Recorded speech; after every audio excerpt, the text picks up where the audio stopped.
Hello friends, नमस्कार. TYBA economics paper थर्डच्या आजच्या तिसऱ्या लेक्चरमध्ये मी सर्वांचं स्वागत करतो.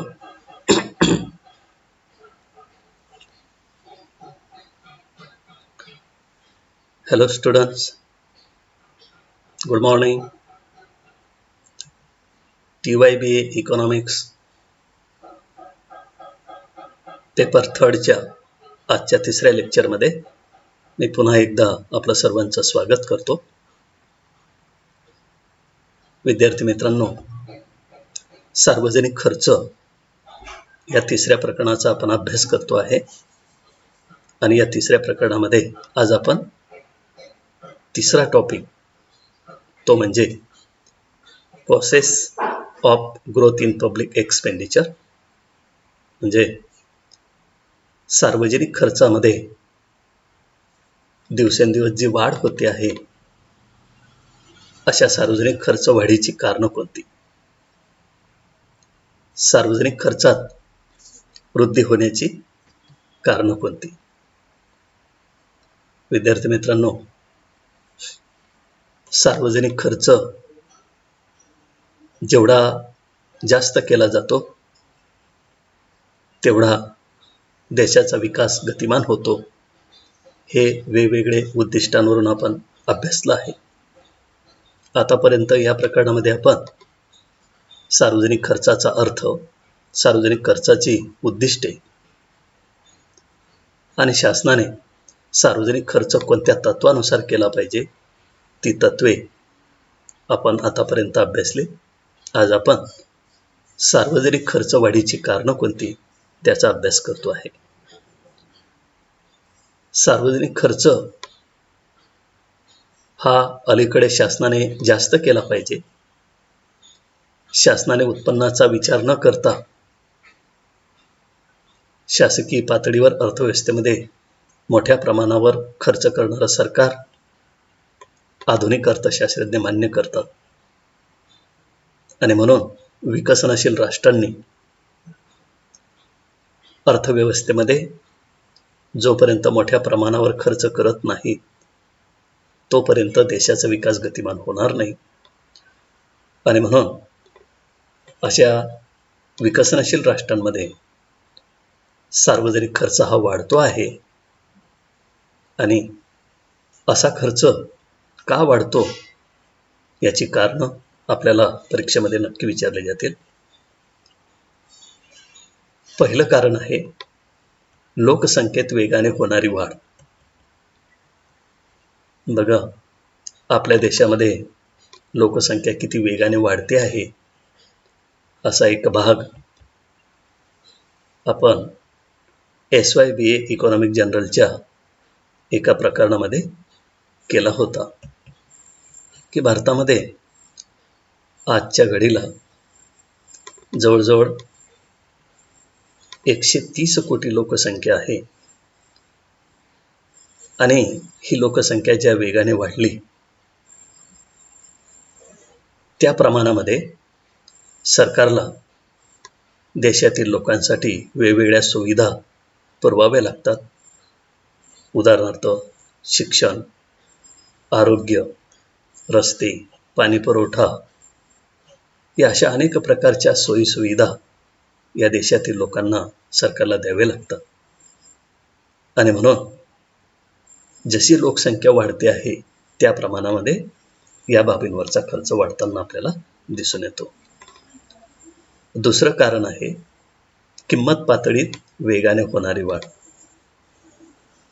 हे पण अतिशय महत्त्वाचं कारण आहे. जरी शासकीय खर्च हा पूर्वी एवढाच असला तरी तो पूर्वीचा सार्वजनिक खर्च हा किमती कमी असल्यामुळे कमी होता, परंतु अलीकडे एका बाजूला सार्वजनिक खर्चही वाढला आणि तो खर्च करताना सरकारला किंमतही जास्त मोजावी लागते आहे. वेगवेगळ्या वस्तू व सेवा देशातील लोकांना पुरवताना शासनाला फार मोठ्या प्रमाणावर किंमत वाढीमुळे खर्च येतो आणि म्हणून दिवसेंदिवस होणारी भाववाढ हे सुद्धा एक सार्वजनिक खर्च वाढीचं कारण आपल्याला सांगता येईल. त्यानंतर तिसरं कारण आहे लोककल्याणकारी राज्याची निर्मिती.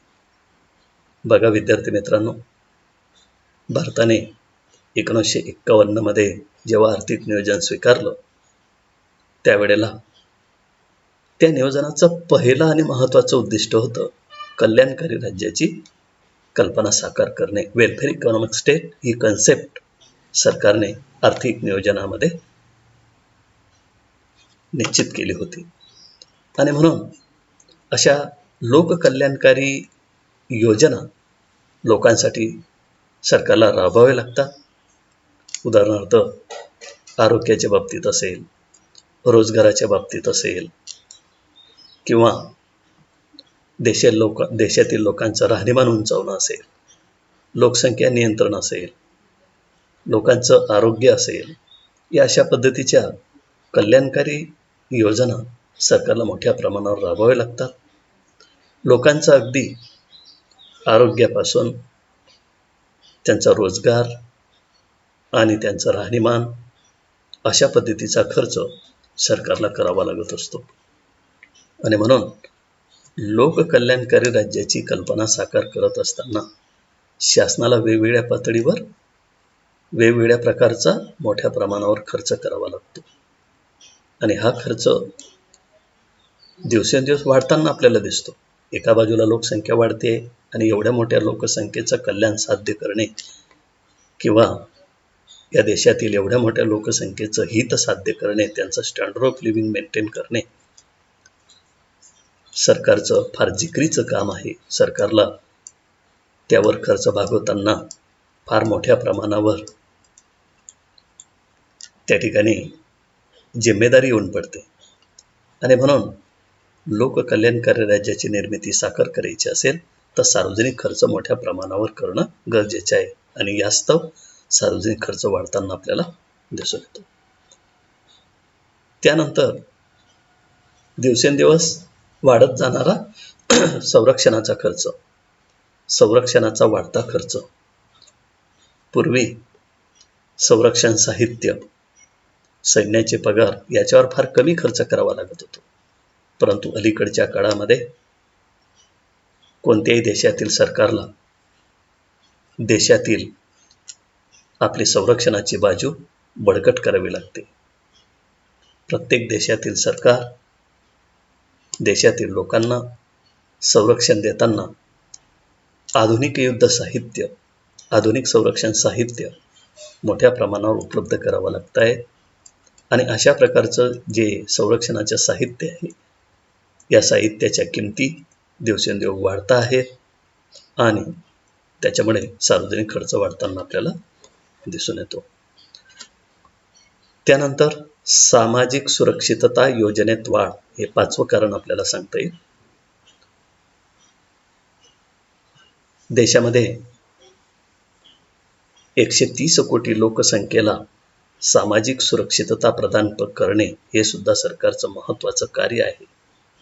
कारण कल्याणकारी राज्याची कल्पना साकार करायची असेल तर देशातील लोकांसाठी सामाजिक सुरक्षितता योग्य त्या प्रमाणामध्ये उपलब्ध करून देणे हे सरकारचं काम आहे. आणि म्हणून आरोग्याच्या बाबतीत असेल, रोजगाराच्या बाबतीत असेल, किंवा त्यांच्या कामाच्या तासांबाबत असेल, किंवा त्यांचा आहाराच्या बाबतीत असेल, शिक्षणाच्या बाबतीत असेल, रोजगार आणि दारिद्र्य निर्मूलनाच्या योजना असतील, पेन्शनच्या योजना असतील, निवृत्ती वेतनाच्या योजना असतील, आरोग्याच्या बाबतीत योजना असतील, या अशा प्रकारच्या योजनांवर सरकारला फार मोठ्या प्रमाणावर खर्च करावा लागतो आहे. जर सरकारने या योजनांवर खर्च केला नाही तर समाजाला सुरक्षितता प्राप्त होणार नाही. आणि म्हणून संपूर्ण समाजाची, देशातील लोकांची सुरक्षितता सरकारला प्रदान करावीच लागते. अर्थात त्यासाठी योजना राबवाव्या लागतात आणि त्या योजनांवर फार मोठ्या प्रमाणावर खर्च करावा लागतो. आणि म्हणूनच या सामाजिक सुरक्षितता योजनांमध्ये दिवसेंदिवस वाढ होते, त्यांच्यावर होणाऱ्या खर्चामध्ये दिवसेंदिवस वाढ होते आहे. आणि म्हणूनच सार्वजनिक खर्च वाढताना आपल्याला दिसून येतो. त्यानंतर 6वं कारण आहे सार्वजनिक खर्च वाढीचं. हे 6वं कारण लोकशाही राज्यपद्धत. तर आपल्या देशामध्ये लोकशाही राज्यपद्धत आहे. या लोकशाही राज्यपद्धतीमध्ये वेगवेगळ्या पातळींवर दरवर्षी निवडणुका होतात. या निवडणुकांवर फार मोठ्या प्रमाणावर खर्च होतो आणि हा खर्च करत असताना किंवा हा खर्च भागवत असताना सरकारला अर्थव्यवस्थेच्या विकासाकडे दुर्लक्ष होत असतं आणि त्याच्यामुळे एका बाजूला अर्थव्यवस्थेचा विकास होत नाही, उत्पादन वाढ होत नाही आणि दुसऱ्या बाजूला मात्र सार्वजनिक खर्च वाढत जातो. आणि साहजिकच सरकारला सार्वजनिक खर्च भागविताना मग उत्पन्नाचे वेगवेगळे मार्ग शोधावे लागतात, जसं की सार्वजनिक कर्ज घेणे आणि मग सार्वजनिक कर्जात वाढ झाली तर त्याच्यावरचा व्याजावरचा खर्च हा वाढत असतो. आणि म्हणून लोकशाही राज्य पद्धतीमध्ये ग्रामपंचायत, पंचायत समिती, जिल्हा परिषद, नगरपालिका, राज्य सरकार, केंद्र पातळीवर केंद्र सरकारची निवडणूक, या अशा वेगवेगळ्या निवडणुका दरवर्षी देशामध्ये पार पडतात आणि त्याच्यावर प्रचंड प्रमाणावर शासकीय खर्च होत असतो आणि त्याच्यामुळेच आपल्याला सार्वजनिक खर्च वाढताना दिसून येतो. त्यानंतर 7वं कारण आहे नियोजनाचा वाढता खर्च. विद्यार्थी मित्रांनो, भारताने स्वातंत्र्य प्राप्तीनंतर आपली जी अर्थव्यवस्था बॅकवर्ड होती, मागास होती, इंग्रजांच्या राज्यामुळे मुद्दामहून इंग्रजांनी भारतीय अर्थव्यवस्था खिळखिळी केली आणि त्याच्यामुळे भारतीय अर्थव्यवस्था ही मागास राहिली. स्वातंत्र्य प्राप्तीनंतर या मागास अर्थव्यवस्थेचा विकास गतिमान करण्यासाठी किंवा भारतीय अर्थव्यवस्थेचा मागासलेपणा दूर करण्यासाठी भारताला नियोजन केल्याशिवाय पर्याय नव्हता आणि म्हणून 1951 मध्ये भारताने इकॉनॉमिक प्लॅनिंग सुरू केलं, आर्थिक नियोजनाला सुरुवात केली आणि आर्थिक नियोजन करत असताना सरकारने 5-5 वर्षाच्या योजना तयार केल्या. आतापर्यंत 11 पंचवार्षिक योजना पूर्ण झाल्या, 12 पंचवार्षिक पूर्ण झाल्या आणि 13वी पंचवार्षिक योजना आपली सुरू आहे. अशा पंचवार्षिक योजनातून अर्थव्यवस्थेचा विकास वेगवेगळ्या क्षेत्राचा गतिमान करताना वेगवेगळ्या क्षेत्रामध्ये कशी गुंतवणूक वाढवता येईल, देशातील लोकांचं राहणीमान कसं वाढेल, देशातील लोकांचं दारिद्र्य आणि बेरोजगारीसाठी कोणत्या योजना राबवाव्या लागतील, देशातील वस्तू-सेवांची किंमत पातळी कशी स्थिर ठेवता येईल, वाढत्या लोकसंख्येच्या वाढत्या गरजा पूर्ण करण्यासाठी कसा खर्च करता येईल, या अशा प्रकारचा फार मोठा खर्च नियोजन काळामध्ये झालेला आपल्याला दिसून येतो. कारण कल्याणकारी राज्याची कल्पना साकार करायची असेल तर एवढ्या मोठ्या लोकसंख्येसाठी रोजगार, त्यांचं आरोग्य, त्यांना पाणी पुरवठ्याची सोय, रस्त्यांची सुविधा, शिक्षणावरचा मोठा खर्च, या अशा प्रकारची उद्दिष्टे अर्थव्यवस्थेची पूर्ण करताना नियोजनामध्ये त्या खर्चासाठी मोठी तरतूद करावी लागते आणि या मोठ्या तरतुदीतून मोठा खर्च होत असतो आणि तो केल्याशिवाय नियोजनाची उद्दिष्टे साध्य होणार नाहीत. आणि म्हणून आर्थिक नियोजनाची उद्दिष्टे साध्य करायची असतील तर नियोजनावर मोठा खर्च हा करावा लागतो आणि हा खर्च वाढल्यामुळे सार्वजनिक खर्च आपल्याला वाढताना दिसून येतो. तर अशा पद्धतीने आपल्याला सार्वजनिक खर्च वाढीची कारणं कोणती याच्यावर एक टीप विचारली जाऊ शकते किंवा याच्यावर ऑनलाईन परीक्षा झाली तर ऑब्जेक्टिव्ह पद्धतीचा प्रश्नही या ठिकाणी विचारला जाऊ शकतो. आणि म्हणून विद्यार्थी मित्रांनो, या अशा पद्धतीने आपलं हे जे पहिलं प्रकरण आहे सार्वजनिक खर्च, हे सार्वजनिक खर्च या प्रकरणामध्ये आता आपला फक्त एक छोटासा भाग राहिला आहे आणि तो म्हणजे सार्वजनिक खर्चाचं वर्गीकरण. बघा, या ठिकाणी मी ते PPTवर दाखवलं नाही आहे, पण एक माहितीसाठी तुम्हाला या ठिकाणी सार्वजनिक खर्चाचे 2 प्रकार आहेत, एक महसुली खर्च आणि एक भांडवली खर्च. या दोन्ही प्रकारचा खर्च दिवसेंदिवस शासनाचा वाढतो आहे. महसुली खर्च व भांडवली खर्च वाढण्याची कारणं कोणती ती या ठिकाणी आपण पाहिली. तर सार्वजनिक खर्च हा 2 प्रकारचा होतो, म्हणजे शासकीय पातळीवर जो काही खर्च केला जातो तो खर्च दोन प्रकारचा असतो. एक असतो महसुली खर्च, रेव्हेन्यू एक्सपेंडिचर, आणि दुसरा भांडवली खर्च, कॅपिटल एक्सपेंडिचर. महसुली खर्च म्हणजे काय हे आपल्याला कन्सेप्ट माहिती पाहिजे. एखाद्या वेळेस आपल्याला एखादा प्रश्न विचारला गेला तर आपल्याला त्याची व्याख्या फक्त माहिती पाहिजे. तर महसुली खर्च म्हणजे काय की सरकारला जो दैनंदिन स्वरूपात करावा लागतो तो खर्च म्हणजे महसुली खर्च. किंवा एका आर्थिक वर्षामध्ये सरकारला जो खर्च भागवावा लागतो, दैनंदिन स्वरूपात करावा लागतो, लहान प्रमाणात केला जाणारा जो खर्च आहे त्याला महसुली खर्च असं म्हणतात. आणि भांडवली खर्च म्हणजे तो विकास कामांसाठी केला जाणारा खर्च आहे. दीर्घकालीन खर्च जो असतो शासनाचा त्याला भांडवली खर्च असं म्हणतात. उदाहरणार्थ, सरकारला दैनंदिन प्रशासन चालवताना कर्मचाऱ्यांचे वेतन असेल, शिक्षणावरचा होणारा खर्च असेल, रोज शासनाला जो खर्च करावा लागतो तो महसुली खर्चाबरोबरच अर्थव्यवस्थेचा विकास गतिमान करण्यासाठी, विकासाच्या वेगवेगळ्या मोठ्या योजना राबवण्यासाठी, मोठे प्रकल्प उभारण्यासाठी, अवजड उद्योग उभारण्यासाठी जो काही खर्च करावा लागतो तो भांडवली स्वरूपाचा असतो आणि म्हणून त्याला भांडवली खर्च असं म्हणतात. भांडवली खर्चाच्या तरतुदी जवळपास आपल्याला 5 वर्षाच्या कालखंडाच्या एवढ्या दिसून येतात. म्हणून दीर्घ काळासाठी 5 वर्षासाठी शासकीय पातळीवर जो खर्च होतो त्याला भांडवली खर्च असं म्हणतात. आणि एका वर्षभरासाठी जो केला जातो, दैनंदिन स्वरूपात जो केला जातो त्याला महसुली खर्च असं म्हणतात. असं सार्वजनिक खर्चाचे 2 प्रकार आपल्याला दिसून येतात, महसुली खर्च आणि भांडवली खर्च.